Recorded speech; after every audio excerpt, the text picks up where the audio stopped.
is love on the Queer Family Podcast. Love is love. Well, hello. Welcome to the Queer Family Podcast. My name is Jaimie, and I'm your host. And you lucky folks, are tuning into what we have lovingly called the Queer Family Podcast Pride Extravaganza. What's that, you say? It's not Pride Month anymore? Yes, I realize that. I do realize that. But what I told you last week was that we got so much wonderful response from this Pride Extravaganza and double the episodes and all the amazing guests that we decided to add one more week to it. So we are extending Pride, which, as we all know, Pride is every day, right? We are extending it one more week. We have 2 more episodes that we cannot wait to share with you, one of which is the one today with Claire Wasserman, aka Claire Gets Paid on the socials. And Claire uses her platform to help women get paid. That's the premise of what she does. And let's be real, us ladies could use some help getting paid sometimes, including yours truly. If you listened to last week's episode, you know. But Claire has also been very upfront and visible and honest about her relationship and her path to queer parenthood. And when we spoke a while back, Claire was right in the throes of it, right in the throes of trying to get queer pregnant. And as we know, that can be a journey. And so this episode is for those of you who may be contemplating getting started, or those of you who are in the throes of it right now, like Claire, or who have been in the throes of it for a very long time, right? And so this is a chance for you to hear your story, some of your story mirrored back to you. And I think it can be very cathartic and soothing, especially when you're in the throes of it and it's not working. So, and I'm sending all the baby juju to all of you out there who are in that place right now. Sending all the love. But this is also for everyone else. This is for everyone because it's a wonderful story and you're going to love it. You're going to get a lot out of it. And Claire is amazing and beautiful and a change maker like everybody else in the Pride Extravaganza is. You're going to love it. And it's July. I realize that it's July. And I have a question for all of y'all because, like Pride Month is so wonderful. I have so much positive energy all through June. I just love it so much. And my kids love it. And there's all this buildup and excitement. And then the Pride celebration finally happens. The parade happens, the march, the rainbow parade, which is what my 5-year-old calls it. It happens. And it's such a wonderful day. And that just happened. And now we're in July. And I feel like a deflated balloon a little bit, like, oh, sigh, Pride is done. Pride is done. And we have a whole nother, it's like Christmas, right? When Christmas is over, if you celebrate Christmas or, it's one of the big holidays, right? And, like I'm feeling like a little down after it. But as we know, all of us who listen or watch this show, y'all know that Pride is every day. I mean, we show up visibly every day. Pride is every day for us. And so my question to you is, how do you celebrate your Pride throughout the year? What do you do to celebrate? What do you do for Pride? We show up, we're visible. What do you do with your kids? What do you do with your families to celebrate your queerness? And we should be celebrating every day how wonderful and beautiful and unique this community is, right? What do you do? I want to know. Let me know in the comments wherever you listen or watch. I want to know how you celebrate. Send me a video, send me a voice memo. And I'll put it in some kind of compilation. I don't know. I'm thinking off the top of my head here, but let's keep Pride going. Pride doesn't end. Pride doesn't end just because June ends, right? Let's keep it going. I do want to tell you one more thing. You got to listen through to the entire episode because we have a little update from Claire at the end, which you're going to want to hear. It's very exciting news. So listen to the whole thing. Obviously, you already do, I'm sure, but just make sure you listen to the whole thing. And a couple more things. If you love this content and you want to help us create even more queer family goodness content, please consider joining our Patreon. You're going to do a good thing and you're going to get bonus content over there on the Patreon, like video episodes dropped a day early. Who doesn't want to be in the know first? And other bonus content, all the other things I can think of to put up there for you. It's your special little Patreon community. So please go over there, patreon.com/queerfamilypodcast and find a tier that works for you and join. And I will love you forever and ever. Amen. If you do so. Also, if you're watching the video, you can watch all of our video episodes now at YouTube at the Queer Family Podcast. And they're all up there and they're beautiful and I love them. And they're edited by my wonderful editor, Jerson, who does such an amazing job. You have to go check the videos out if you haven't done that already. And you can also buy my merchandise at tpublic/ the Queer Family Podcast. I have various designs. Go get one of them. Represent all year. It doesn't end when Pride ends. So keep the representation going. And don't forget to follow us on all the social media platforms. We are on Instagram, Facebook, and TikTok and YouTube at the Queer Family Podcast. You can find us everywhere you didn't want us and more. And we're here. All right. So I got to roll the tape. I got to ask my lovely assistants, Helen and Beulah, who don't exist, but they're going to stick around forever, to please roll this tape and enjoy Claire's story because it's a really good one. And then go follow Claire because you're going to want to follow all of these folks who are just doing things to make this world a better place. And I'm grateful to all of you for tuning in. I'm grateful to all of the guests who showed up for the Pride Extravaganza. We have so much more goodness coming at you. I love y'all. Enjoy and stay to the end for the update because it's good. It's real good. Okay. Mwah. I love y'all. Thank you so much. Enjoy. Roll the tape.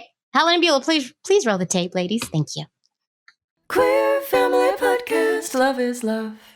Hi, Claire. Hello, Jaimie. Oh my God, I'm so excited to have Claire Wasserman here to join us for the Pride Extravaganza. Thank you for joining us. Yeah, thanks for having me. Before we do anything, let's just get right into, let's do it. Before we chit chat, let's go right into our 30-second elevator pitch so that the listeners at home can know who you are and why you're here talking to this queer fam squad. And I'm going to put this 30-second timer up. Don't you fret. I will never cut you off. And it is all just in good fun. And I actually think you're going to nail this in a beautiful way. Are you ready? We'll find out. Here we go. On your mark. Get set. Go. Well, hello. I am Claire Wasserman, the founder and author of Ladies Get Paid, which is an educational platform, global community, and book all about helping women level up, earn more, feel better, do better, live better. I have a lot to talk about in the 6 years of running my community, growing my community, in that process, getting sued by a group of men's rights activists. Yes, that is a real thing. And what I learned throughout, but a big piece of it was that I met my wife in doing Ladies Get Paid. But maybe even better than that, I left my husband for now my wife, who also has become my co-founder of Ladies Get Paid. So there is a lot to talk about in that. And we are embarking on making a baby. So in the process of getting pregnant, we'll find out tomorrow. Those are my 30 seconds. Whoa, that was your 30 seconds, which was actually like 52, but I'll take it. Shit. Okay. I didn't practice. That's why. Yeah. No, but you covered it all. And that was beautifully done and beautifully said. And there is so much to unpack here. Yes. Okay, wait a second. We're going to get into your business, I think probably later so that we can share where people can find you. And I think I need you to level up. I think I need that too. So everybody needs this. And then we need to get into how you got sued and all of this. But I want to take it to, I didn't know you were married to a man. Yeah. And it's fun that it's been so long now. I mean, I've been with Ashley for about 6 years. Mm-hmm. But it's fun now that it's at the point where it is surprising to somebody that I could have been married to a man, when there was very much a time in my life when it would have been shocking to discover that I was with a woman. I had no idea that I loved women. And in fact, I had no idea I was a feminist until more, probably 8 years ago. And it's wild because I really consider myself a very self-aware person. Yeah. But to a certain extent, because Right. We have all these different parts of us. And I think I only was, allowing myself to be in touch with certain parts that felt, quote, acceptable. Right. Until, and then you start unlocking bits and pieces of your life. So for me, it wasn't, I love women. It was, I'm angry about the wage gap. I'm angry about the leadership gap. That was the gateway drug into realizing that I much prefer the company of women in all ways of my life. So that's what the Republicans should be policing, right? The women who are worried about the wage gap, not not all the other things they're going after. I mean, yeah. That's the gateway. I unfortunately, for better, I was sort of thought I needed to be kind of a cool girl and like socialized with a lot of men and had a lot of male bosses and male mentors. And I have brothers and, had a bunch of mean girls in high school. So I just didn't get to have, female friendship in my life. That bond. And I feel you. And you also like, you want to be a girl that can hang with the guys. Like you want to, it's terrible. Isn't that? I hate that. And I was totally that person. I know I was that person. I think that's very universal. I think that a lot of women go through this. And like for me personally, when I came out after college and I came out so slowly. Like I just touched my toe. I was like, I'm bisexual, you know, for like, but I was like bisexual for like 9 years.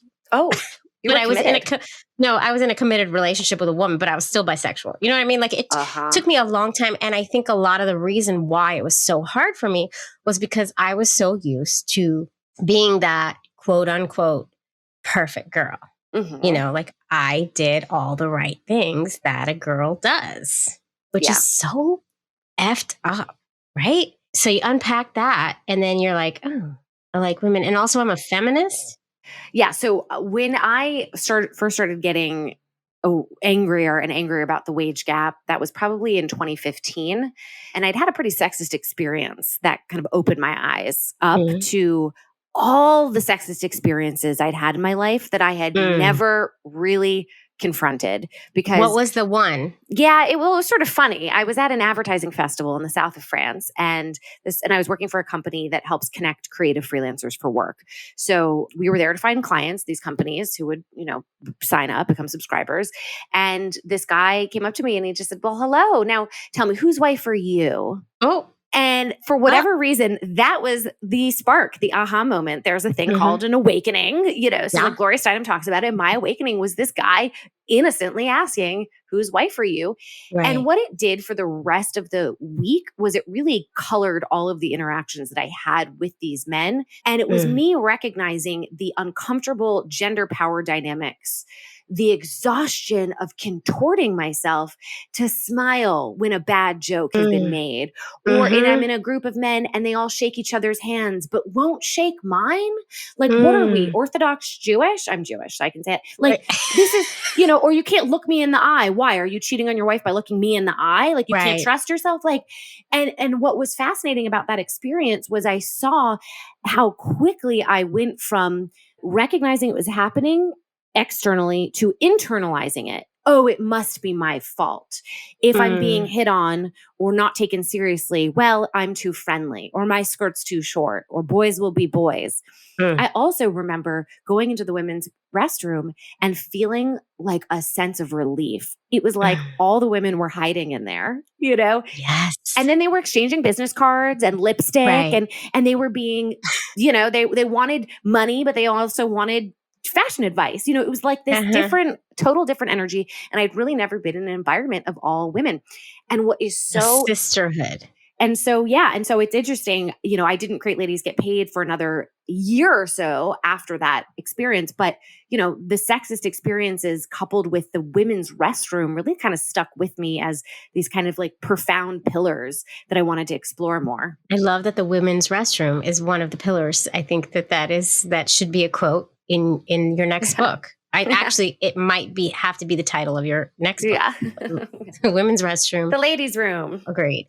All right. So you have your aha moment and you're married to a man at this point? Yeah. So I was. Sorry, Eric. It was an interesting thing. So first of all, another reason I think I didn't understand my sexuality at all was I was a serial monogamist. I always had a boyfriend, but they were always long distance. Also very interesting. Yeah. It was like I had the sort of emotional safety net without actually having to physically like be with them or deal with them. I'm also an extremely independent and ambitious person. So it was important to me always to like, if I could find a man who would applaud my ambition, that felt, and didn't expect something traditional from me. And the way that I met Eric, like sex. Like, or anything, like literally anything from me, again, it's just like the emotional safety net or like the idea of like, okay, I'm married. I can check this off check this off. But I had met my ex-husband under very unusual circumstances that I think really colored and changed the relationship. So we met on Birthright. So Birthright Israel, you, if you're Jewish, you get a free trip to Israel, 10 days, Right. fully Yeah. paid for. And I did that when I was, I think, 25. And when I did this trip, I actually got laryngitis. And as you can probably tell, I speak a lot. So it was, It must have been so hard for you. but I trusted myself more in my connection with this man because I was not doing the song and dance. I was not doing the Claire performance. Like, I just was being, right? Instead of doing. And that was something I was trying to work on. And so I felt like we had this sort of soul connection. And I literally met his parents after 10 days because they picked him up at the airport. And I straight up moved into his apartment. Well, you basically U-hauled. I mean, you I were know, already I know. living that lesbian life. Let's be real, Claire. You just U-haul, but it was just the wrong gender. Yes. And then, and he proposed after 6 months. And then we got married Yeah. after 10 months, and we were married for 2 years. So, it was a 4-year relationship that just shouldn't have had a marriage certificate, But I have to say, I did change, and part of my changing was the 2016 presidential election. And a lot of us changed. Yeah. And I recognized that my values around women and women's rights, that was not a nice to have. That would be a deal breaker if you did not only support that, but like show up to the protests. And here's the ironic thing is Ashley, who's now my wife, but she was just a member of the community. She was showing up to all the events. She was offering to help. She and Eric never met, but I would talk about her all the time. And Eric said, I think you should make her your co-founder. He match made us. He doesn't love He sure that. I did. did that. I know. I was like, good karma for you. Like, why are you not happier about this? Yeah, But right. he was like, you guys would make a really good partnership. And I made her my co-founder, and I eventually made her the CEO of Ladies Get Paid. Yeah. But that's kind of how we met. And You made her more than just your co-founder. well, partner. That's what we say. What happened? So like she's the she's the co-founder with you. You're in business together, right? Yeah. And then what happened? When did it all unfold? So Eric also, it's so funny because when we got married, our announcement was in the New York Times, and I talked about this in the New York Times a little bit. And when the journalist was interviewing me about this part, they got real fascinated, which was Eric and I decided to have an open marriage. He had always wanted it from the beginning. I didn't. Then I was having like increasingly this instinct that like, if I didn't explore my attraction to women, I would really regret it. I also, quite frankly, he and I just values wise, we were not on the same page. I had turned 30. He wanted kids immediately. That was very important to him. And you know what? I respect him for that, because if you want something, you put it out there. Like if you say having kids by age 30, if you can't do that with me, we're not aligned. Like, so it's always interesting though when like the man says it, which in this case, it seems a little bit reversed, I guess you could say. Yeah. So it was a couple of things. So I said, let's do the open marriage, which I think was probably my way of, or I don't want to ascribe like your bisexual label on the road to lesbian, but like, I think it was my like toe in the water of this relationship is not working. I'm not ready for a divorce, but we got to do something differently. You eased in. Yeah. I was out with Ashley at an event, actually in San Francisco. I thought she was talking about this other woman who she'd had a crush on, but it was unrequited. Turns out actually she wasn't, but I thought she was. And I just stopped her and I said, you are so amazing. Because it really pissed me off that this other woman wasn't, And I said, can I kiss you? Like I did it almost out of anger because I just needed her to understand, like she was just so incredible. How could this other woman not see it?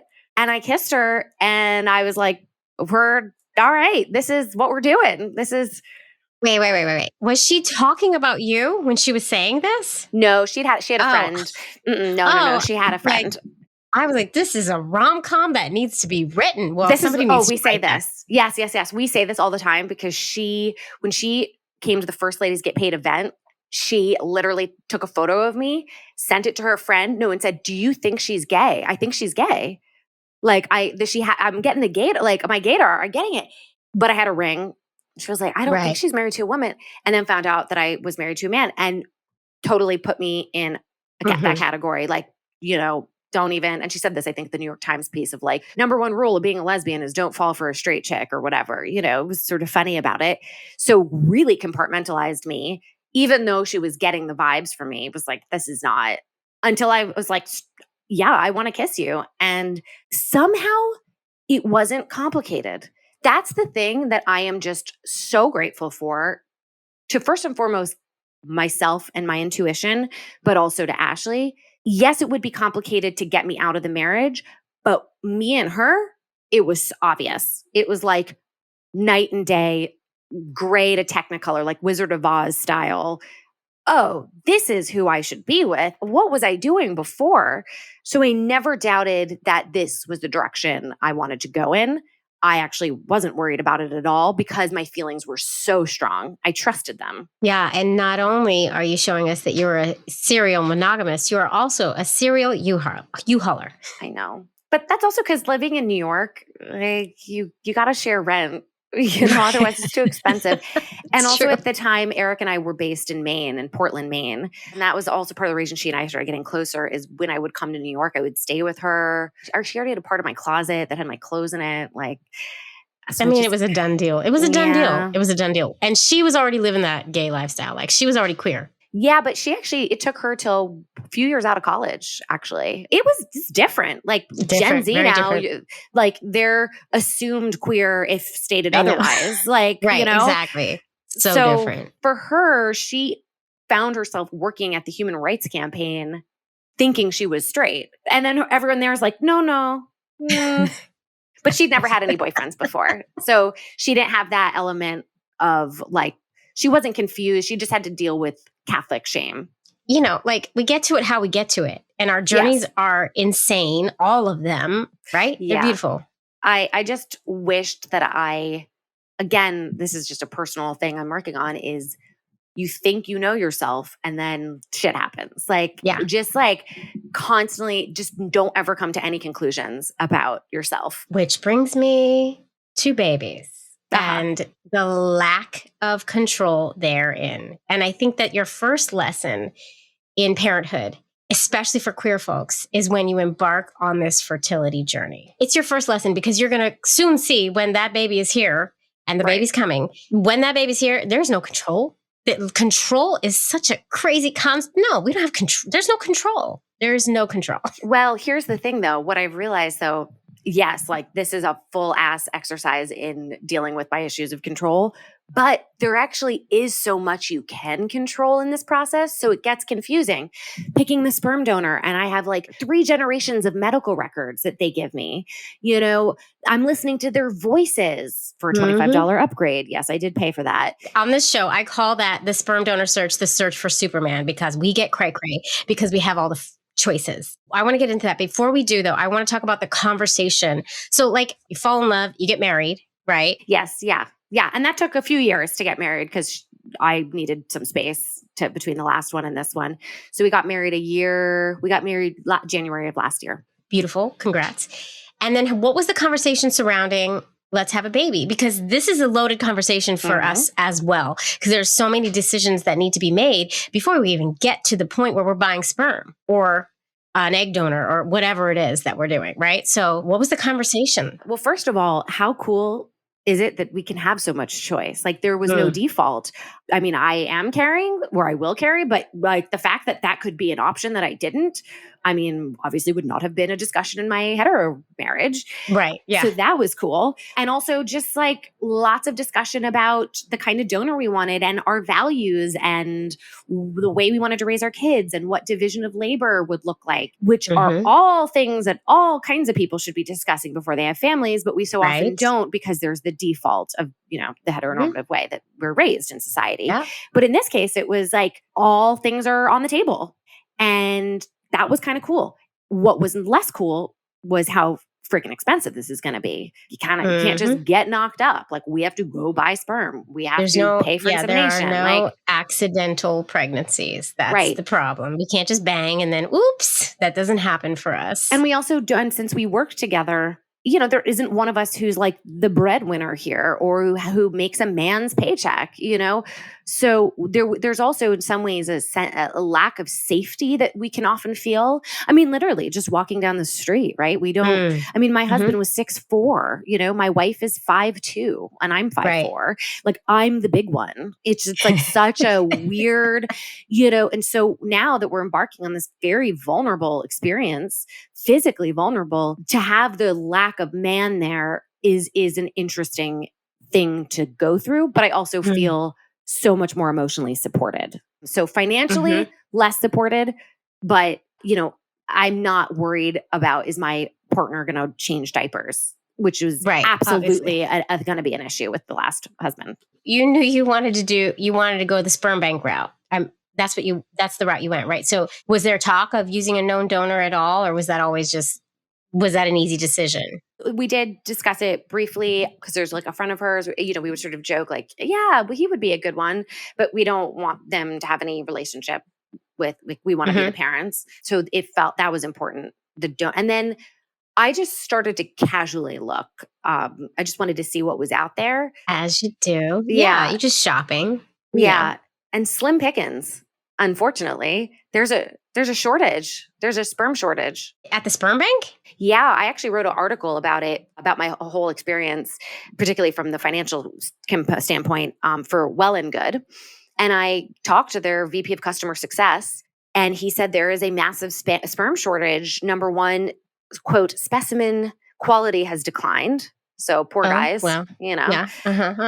And that there's not as many of them who want to donate because a lot of these banks now are requiring identification. So you cannot be an anonymous donor. We see your adult pictures, right? And that was never like that before. When I was doing it, there were no adult pictures. Well, no, there were none. And they require that now. So when you look in the donor listing, they'll have older donors that, don't have those pictures, and they cost less. Like you just, pay a premium. And we went with California Cryobank, which says that they accept, so they accept 1% of the people who donate.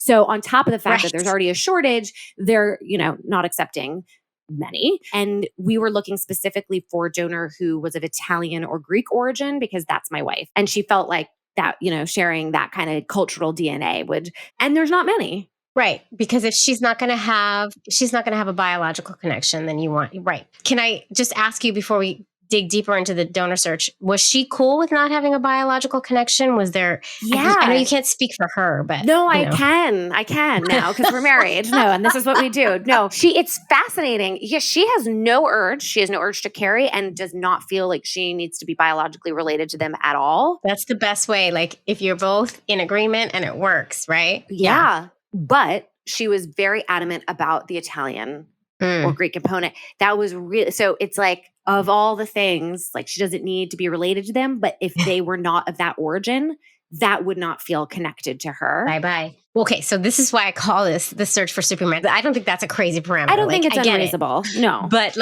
we get into this thing and then we're looking at these people and it's like, we get crazy because, and maybe it's going to change a little bit because the choice isn't, but when I was doing it, the choice was insane. No, it's still insane. We're both white and we're both blonde. So, and we were both carrying one of each, right? So she was going to carry the first.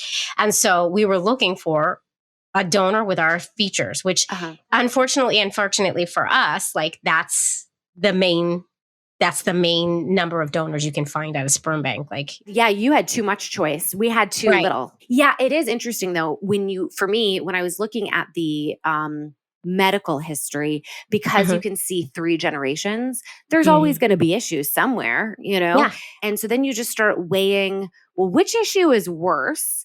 And also, if let's say they're more attractive, but their SAT scores were worse. Right. And you have the SAT scores, which is crazy. Right. So then you're just like, okay, on this list of things that are most important, what combination? Because it's not like if you say one thing versus the next thing, okay, you can pick what's most important, but it's the combination. So, all right, do we take a smarter, less attractive guy with a, cleaner medical health, but wait, father was suffered from alcoholism. Right. Is that the deal breaker? So it really, you start splitting hairs with this stuff. Yeah. It's the search for Superman. You're looking for the perfect specimen. We did find Oh, somebody. you found the perfect one? You found him. He's an Italian Jew. There you go. Oh my God, you got best of both worlds. We Look got at you. our pizza bagel, although it actually says technically he does not have to be Jewish because I already am. So now, Right. yeah, but here's what's sort of fun though about this guy is she did a deep dive into Ashkenazi Jewish history. Is it so rare that somebody's of that, like not Sephardic, but Ashkenazi. And she found that the common last name is Tedesco, and that is a name in her family. Oh, interesting. Okay. So technically by marriage, but she has, a whole lineage in her family with that last name. They haven't done 23andMe yet. They could be Jewish and not know it, which would be wild. So she felt there was a family connection. There was sort of like kismet in that. And the last thing though, and I know you have other questions for me, but the funny thing, you'll get a big kick out of this because you're from SF. I ended up buying the donor while I was on the BART going to SFO. Nice. And it was crashing. It was crashing on my phone, and his vials were going down because these people get sold out. And I'm like, no, and I ended up buying half the donor. They say that they recommend 8 vials if you want 2 kids from the same donor. We did 4. It's so expensive otherwise. It's so how much does it, I want to ask how much you've bought because I am a major advocate for buying a lot of freaking sperm, only because I went through 3 years of infertility and it's a long story, but you never know what's going to happen. But how much does a vial of jizz go for these days? $1,800 for one vial? Yes. It was half. Yeah. It was half when I was doing it. The cheapest they have is $1,100 now. So that, because again, the older guys without the picture. So, and that's the non-donor ID release. Yeah, mostly. ID release is $1,800 because the prices just went up. So I think when we bought it, maybe it was like $1,650. So that times 4, I was like, that's the limit. We can't do more than that. Yeah, and insurance doesn't pay for any of this. It's not even like on their radar. Like that's not even something that's on the table. And nope. Like, and the state of California, not progressive when it comes to this issue. None of them for sperm. Forget it. For buying sperm, get out of here. They're never buying that. But also, I actually had froze my eggs when I was 32. So we knew that if we were going to go the IVF route, half of that process is already done. Well, that's good. So then you're only looking at like $9,000 for the IVF. Right. Then, which is better than 25 or whatever it was. Right. So it's with 4 vials, we'll do 3 tries with IUI. Well, we've done 1 try already. So we'll do 2 more tries. And then, as you know, 1 vial of sperm, I got 28 eggs. So hopefully that means you could have multiple, kids from there. But we also might end up deciding we'll trade this guy in and we'll go with a different donor, if we're to the point where it's not working. He's out now. I mean, I'm on a wait list. They called me and I got off the wait list, but I opted not to take more at the time. So there's a little bit of, again, like control and fate, right? We're making decisions, but we're also letting go of what happens after we make the decision. You don't know what's going to happen. You don't know how it's going to go down. Like I've talked to people who they've traveled to, like my previous co-host traveled to Colombia to get a vial of her donor because she wanted the siblings to be the same. And like you'll go to the ends of the earth to try to make it happen the way you want, but it's going to happen the way it happens. Yeah. It's going to happen the way it happens. And in the end, it's all going to be okay. And also to take each decision as it comes. So to not get too far ahead of us. I mean, we do need to think ahead in yes, you want to purchase multiple vials and increase your chances that they're related. But I also can't get caught up in oh my God, what happens when we're at the 3rd try? We're not there yet. We're at the 2nd try. No. Right. And you're good. You've got time and you have an IVF waiting if you need it, and you have some vials, and whatever happens, happens. And I wanted to tell you this, if you do already have a child through a donor and they are no longer in the system, I mean, they've been retired, as they say. Yes. Yeah. If you already have a child, you can request the bank, California Cryobank is what I did, to ask them if they would come out of retirement for a sibling. Wow. And our donor did. Oh, that's awesome to hear. I didn't know that. Yes. I don't know. This was a while ago. This was probably 7 years ago. So you ask them and then they go to the donor and they say there's a sibling and they want to have another one. And, it's up to the donor. But you have to agree to buy all the vials they produce. So you're like, Be fertile, but not too fertile. Okay. It's so wild. And even the language, right? When you call them out, they retired them, right? They're retired. He's retired. Fascinating. Yes. Utterly Agreed. fascinating. It's a lot. And that's why shows like this need to exist. And that's why you talk about this so much, because people don't understand. People don't realize. And they have a lot of questions. So many of our straight men. Sure And they're do. so funny because they're like, do you mind? They like whisper, do you mind if I ask? And, yes. We're not like, You cocktails in. they're like so embarrassed. I'm like, guys, we're new to this too. We don't know how this works. Yeah. This is also a brave new world. Like what they're showing on like now they're showing people's pictures. Like, and apparently we get a quote keepsake after we get pregnant. Like we're gonna get some sort of like gift from the donor. The donor keeps me out.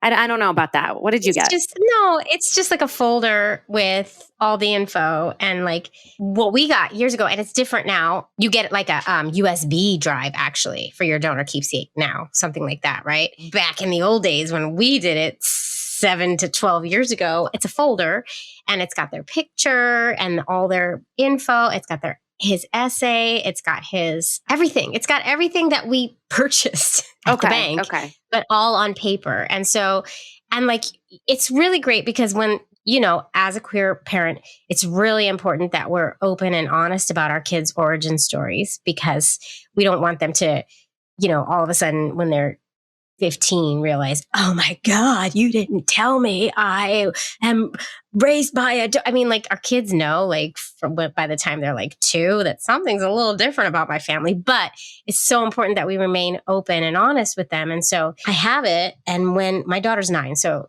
my son doesn't ask about it so much, but my daughter, when she asks, I said, well, let's, I have pictures. I have his baby pictures. You want to look? And we open up the folder and we look at it again. And yeah. Okay. I have questions for you about this. So when did they first ask you about we're different from the others, or like when did that first come up? And then, what's her reaction to seeing that? Because I can already feel Ashley being like, burn the picture. Like, I don't want to show them this, donor. I'm the daddy. So how did you handle that? Right. So first of all, we started with, you can buy books that talk about, there's books you can buy that, like there's this, I can't think of the name and I'm going to have to put it in the show notes, but it's a UK organization and they have books that are for any kind of like family makeup you can think of. 2 moms with donor sperm, 2 moms with a known donor. Like they do it all. They have, and you can just get the book you want. And it kind of it's this little book. So we got that book when she was born and we would just read it to her randomly every night, just, before she even understood. Just so now she's learning sperm. She's learning uterus. She's learning donor. She knows donor. She knows all these terms, right? It's an easy way to just introduce the topic, even though she's not showing it at home, even though she might not have any issues with it at all. Kids are saying different things. Kids can be saying things at school and in the world. And like the thing is, when they get what they need, then they're done with the conversation and they walk away. The thing is, you drop the seeds and they pick them up when they're ready to pick them up. Yeah, that's great. My other question is, what names do you go by? Because that was something one of my brothers asked us that. He said, "Who are you both mom? Are you going to have a discussion about this?" Like we both looked at each other. We were like, we have no idea. We decided before the baby came, when Anne was pregnant, we decided, and it was kind of hard because we both wanted to be mommy. And I took one for the team and I'm now mama and she's mommy. And that's what we go by. And that both kids call. But at this point, like it's mom. Yeah, right. Yeah. No, Ma. Not that one. The other one. Like it's, it gets, but if they have to differentiate, they call me mama and her mommy. And she will probably turn to mom, as they get older and I'll be mama. It's, like if you let your kid decide, you just don't know what they're going to come up with. Right. But some folks love that. And that was not for us. But again, just the fact that this is like open for discussion is so fascinating and fun and of course overwhelming. But I mean, again, would never have thought that this was something I needed to contemplate. Like nothing's assumed anymore. Exactly. And this is why visibility matters so much and representation matters so much, because we shouldn't have to be like Googling this stuff. We should just see it everywhere. Because queer families are really everywhere. I mean, it's not like we're a scarcity. It's just not represented in the mainstream world. And so that's why this kind of stuff matters so much. Something that's interesting for us is I'm thinking now, pretty much all of our lesbian friends do not want to have children. Kind of a bummer though. We're like trading pregnancy advice and family advice, with the hetero friends. And that kind of, that's why I'm so thrilled to talk. It's like, I know this is an interview with me, but I'm like, can I ask you all the questions? Because literally all of our lesbian friends are like, we like our life. We actually like our life and our relationship. We don't feel like we need to make a family to complete what we already have, which is so refreshing and beautiful. Right. But also that doesn't help me very much, guys. Thanks a lot. Yeah. Well, you're part of this family now. Yes. And you can always, I'm here for you.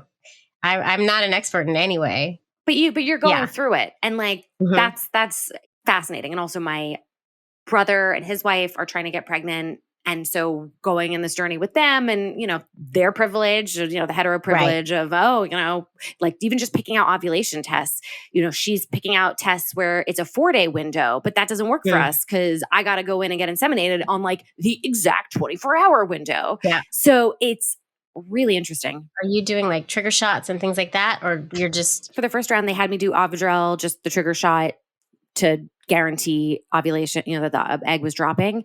And then I don't know for the second round if we'll probably do medication. I'm a little nervous about, as they say, multiples, especially because I have twin brothers who are, they're identical. So that was random, but I have fraternal first cousins. So I'm a little nervous about that. But at least if we have twins the first try, then we're done. Yeah, but our bank account will also be done, so I don't know. Well, no, you're gonna be a lady that gets paid. That's what we're gonna do. We thought also sponsorship, right? Like, hey, listen, you have lesbians with twins. Like, there could be increased sponsorship opportunity for that. I don't know. Yeah, you already have the platform. Here we go. We just start documenting it. Babies get paid. Babies get paid. There it is. You just started a brand, Claire. You just started a brand, and there it is. We're asking everybody in the Pride Extravaganza, what does pride mean to you? And I know it's a loaded question, so I'm sorry that I just dropped it on you, but what does pride mean to you, Claire Wasserman?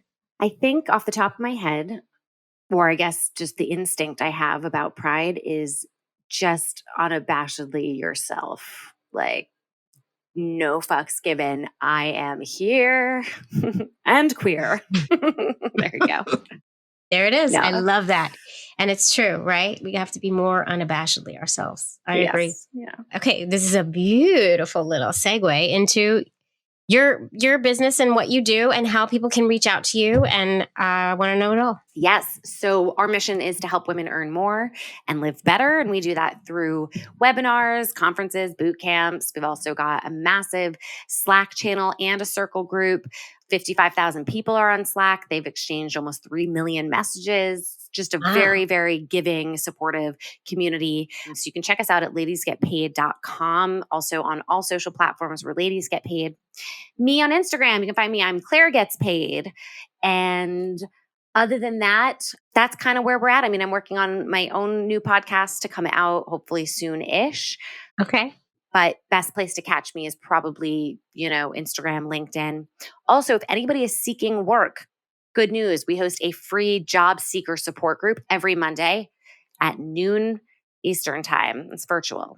You're just a firecracker and you're going to go up, and you're going to have like triplets and it's no, life God, is going to be... No, not triplets. I'm sorry. I shouldn't even put that in. It's not happening. It's fine. You're fine. My body will be very unhappy about that one. My mom's so excited about all this, but she's made it very clear. She said, no night duty. I'm not doing nights. And she said it with such a ferocity. It was like, okay, no one asked you. And also it's been like 30 plus years since you had to do nights. So you're okay. It's a lot. Yeah. It's a lot. Get ready. It's going to be beautiful. And it's also going to be hard. I really do think, I don't want to continue to like gender other people's relationships.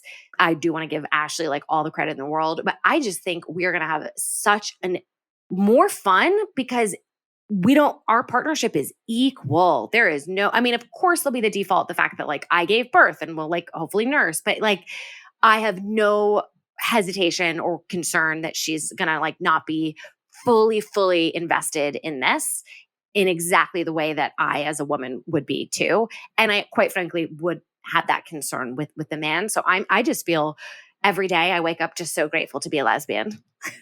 Me too, every day. And I have to say, like, my wife and I, we share everything 50-50. And I think that started because she dropped the ball on me that I was going to be the one that carried all the time. Like, it was always going to be me. And so, like, she threw a curveball at me, and then I got crazy and I wasn't ready to be a non-bio mom. Like, that was hard for me. And we're still 50-50 to this day. But for us, it was more like we both wanted to be mama bears. And that brings a whole other set of dynamics to it. Yes. But we've worked it out, and it's amazing, and it's beautiful how it works out. And yes, we, for the most part with the kids, we are, as long as we can be, we're 50-50, and it works. And that's a huge reason why there's issues. Yeah. And that's a huge reason why there's issues. Like the wage gap, the leadership gap, really begins when the woman has a first child, and a huge part has to do with at work, she's not being as respected, but also at home, she's not being supported enough. So she's doing both the labor, physical and emotional labor at home, as well as at work. It's the lack of, true partnership to support her. So it just feels, I just, again, feel incredibly lucky. Yeah, me too. It's the best. Being gay is best. Queer's the way to go. And I believe that on all fronts. Yeah, I'll have to come to the right side. Come over to the other side. Come to the left side. You sure you didn't want to name this podcast The Gay Agenda? I have written that many times, The Gay Agenda, but maybe that's the next iteration of the show. We'll see. I am so grateful to you for coming on, and you're just a firecracker, and I can't wait to watch you soar and grow. And I am giving you all the baby juju. Thank you. In your 2-week wait and beyond, however anything goes down. Yeah. And we're all, and you have to update us now because you're a part of the Queer Fam Squad. And I post about this stuff at Claire Gets Paid, and it's getting a lot of engagement too, which is sort of fun. People are really invested in this. Yes, because we want to know everybody. And I feel less alone when I share it. But I am also recognizing that I am sharing things like way before you're quote supposed to, right? So if I'm not actually pregnant, I'm going to have to share that. Well, I don't have to do anything, but I want to, if and when I have a miscarriage, like gonna share that, right? Because they're going to know not at the 3-month mark, they're going to know at the day 1 mark. And so that's also been just an interesting experience of, deciding what to share, how to share it, transparency. Am I doing it for them? Am I doing it for me? Am I doing it for the likes? Like it's this third participant in our relationship, but it's always been like that because, Ashley and I run Ladies Get Paid together. So it's just a new kind of You're element. In the public. Yeah. So, but I'm really enjoying the support again of just all kinds of people out there just like, yep, here's like the medication I used, so again, you can Google this stuff, but until you hear it from a real person, it at least for me doesn't sink in the way that, this whole experience has been so powerful because of the story sharing aspect of it. So thank you for giving me the opportunity. Yeah. Community matters. It matters so much. Visibility, community, representation. You have to do what you have to, though, to protect your heart. So, if you have to protect your heart, you protect your heart. Do what you need to do. But we're sending, all the listeners now are sending you the juju, all the baby juju. We make babies on this show. I don't know if you know that, Claire, but I make babies just through the airwaves. I love it. All right. Well, I'll let you know tomorrow then if it worked. And if it didn't, that's okay too. Sending the baby juju. Maybe this is, you just don't know. You don't know. It's all going to happen. And everything's going to be okay in the end. And if it's not okay, it's not the end. You got this. Ooh, I love that. Thank you, Jaimie. Thanks for having me. Appreciate you. Thank you. Oh, thank you. Love is love is love is love. Hey, Queer Family Podcast. Claire Wasserman here. And I'm Ashley. And we have an exciting update since I was the last on the podcast. We're pregnant. So we found out now about a week ago. 1 week ago. 1 week ago. So technically I am 5 weeks pregnant. Our family of maybe 3, if you count our cat, becomes 4. Though we will find out next week if it's twins. Either way, it took us 3 tries IUI, which of course at the time felt like it was taking forever and of course costing a lot. But now that it actually happened, which fingers crossed at 6, oh my gosh, I feel like it was Didn't take very long It at all. just happened. Yeah. All right. How did we find out? Well, it was 6:09 in the morning. I will never forget that time. I mean, yeah, they tell you to like, oh, test in the morning, and you think, can I do it the night before? Like, what do hours actually, like if we were on the East Coast, it would have been 3 hours later. Does that mean we could have done it at 3 a.m. here? And all other cycles, I had snuck in a pregnancy test before I was technically supposed to take it. This time, without telling her. This time I actually waited. So 6 to 9 in the morning, first pee. I pee on the stick. You immediately. I covered it with a piece of paper. She covered it with a piece of paper. I didn't know how else to prevent us from just standing there and staring at it. But here's the thing. Right before you put the piece of paper over it, I saw it had the double line already. Which I think, doing pregnancy tests in the after COVID testing age, if you were testing for COVID and you did that stick and you saw that line right away, I mean, you knew, right? Which I don't know if we would have known pre-COVID. So you're saying this brought up PTSD for COVID for you? No, I felt educated by COVID. Yeah, okay. Then we sat on the bed and it was the absolute longest 5 minutes of our entire lives. But we just sat there saying, what do we do? What do we do? What do we do? And I think we maybe had Alexa or Google, say ding, ding, ding, check your alarm. We did. And we had the news that we had been praying for, but I actually kind of felt numb. Like I was just in shock. I could not believe that it worked. Yeah, couldn't believe that we actually had because you try and emotionally protect yourself from disappointment by not getting your hopes up. Right. But then you kind of get into this place where you can at sometimes just feel like it's never going to happen. So then when it does, it's surprising. And also we know that there's more hurdles to come, but we did get past. Very early. Yes, very early, but we did get past a big one and we are going to celebrate that. So we wanted to celebrate with you all. And my immediate reaction was relief that we got to stop spending money on making this baby. I know. It's been a big financial burden on us and it's scary. Yeah. But now it's a financial burden of actually paying for the baby when it's here. But we're thrilled. All right. Thanks, guys. Thanks for having me on the podcast. Lots of love. We'll keep you posted. Queer Family Podcast. Well, folks, I really hope you enjoyed this episode of the Queer Family Podcast and the Pride Extravaganza. I have to say it like that every time or it just doesn't count. I can't stop it now. I've created something and that's the way it goes.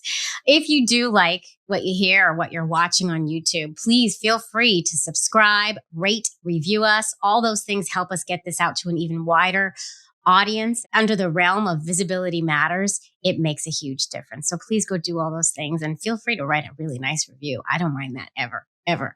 And also make sure you're following us on all the socials. We are on Instagram, Facebook, TikTok, and YouTube at the Queer Family Podcast. Make sure you get your Pride merch with the Queer Family Podcast merchandise at tpublic.com/the Queer Family Podcast, or you can also find that merchandise on our website, thequeerfamilypodcast.com. You can also find it in our Instagram link in bio if you're on Instagram more than anything.